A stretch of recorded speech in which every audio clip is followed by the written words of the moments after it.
Do either of you monitor the Gaza Health Ministry? I do not. No. No? So I think it's, decent to look at. It's what the lady that got pulled out was parroting when she said 10,000 civilians were killed. And it's not just what they were parroting in back there. It's literally what UNRWA parrots.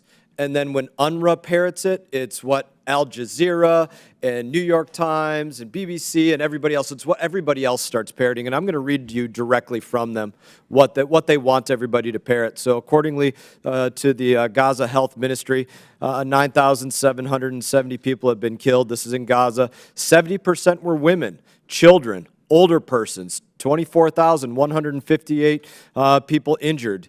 2,260 reported missing. At one point, 521 families, 3,109 citizens, and they give very specific information. Do you notice anything glaringly missing from what I just mentioned to you from the Gaza Health Ministry report? Is there anything that strikes you as glaringly missing? I'm sorry, I don't know what you're referring to. Combatants. They didn't mention the word combatants No, at all. because they mingle them. Exactly. That's exactly the point.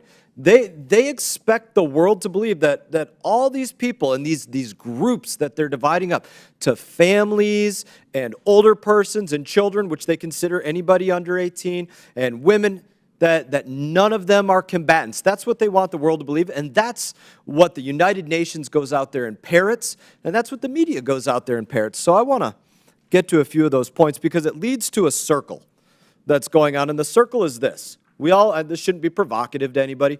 Hamas lies. Hamas and Palestinians lie. It's their government. I've had a number of my colleagues that have agreed with me on Twitter that it's their government, even though they tried to censure me on this. But, and then they say they lie, but then they pretend everybody is a victim. And then after they say everybody's a victim, there's anti-Semitic riots and terrorism. And then after that happens, then there's people, members and others, that call for ceasefires in another country and things like this. So I want to ask a few questions on that. Are all combatants men in this war?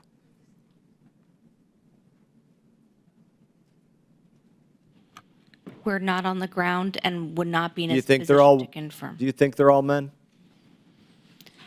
You're in DOD, you monitored Iraq and Afghanistan. Are all combatants men?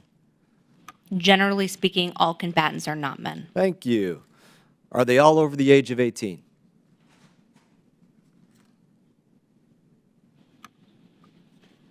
Broadly speaking, there are plenty of designated foreign terrorist organizations who use children in combat. Are they all young adults or some of them are older adults? Congressman, I'm not a lawyer. Okay. Are they all in Gaza? Are all combatants Hamas? No.